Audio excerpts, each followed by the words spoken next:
ব্রহ্মবৈবর্ত পুরাণ ব্রহ্মখণ্ডের ত্রয়োদশ অধ্যায়।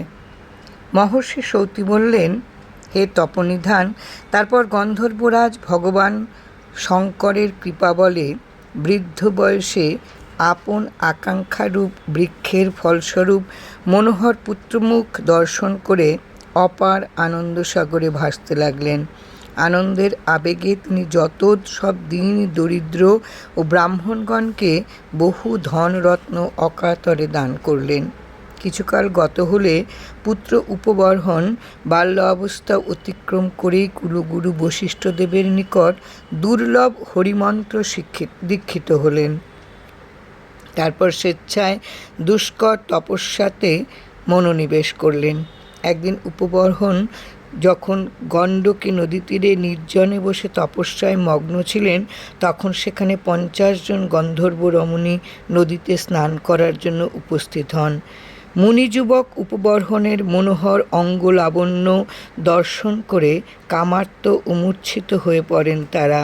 পরে মূর্ছাভঙ্গ হলে সেই 50 জন গন্ধর্ব রমণী তপস্বী উপবর্হণকে প্রতিরূপে লাভ করার মানসে কঠোর তপস্যা শুরু করেন।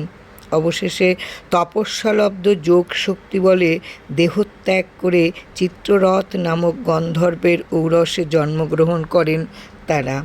যথাকালে চিত্ররথের সেই কন্যাগণ যৌবন প্রাপ্ত হবার পর সেই সুন্দর যুবক উপবর্হণকে মনে মনে প্রতিবরণ করে তাদের পিতাকে তা জানালেন। পরে পিতার আজ্ঞার আনন্দের সঙ্গে সেই উপবর্হণের গলে বরমাল্য দান করলেন। দৈবের অদ্ভুত মায়া বোঝার সাধ্য কারোর নেই।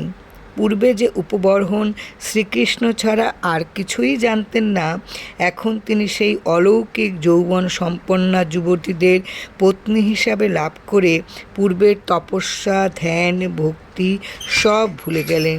সেই চিরযৌবন যুবক উপবর্হণ চিত্ররথের কন্যাগণকে গ্রহণ করে কোনো এক নির্জন প্রদেশে গিয়ে কামাসক্ত চিত্তে 3 লক্ষ বর্ষ কাল পর্যন্ত মত্ত হয়ে রইলেন ক্রীড়াসুখে।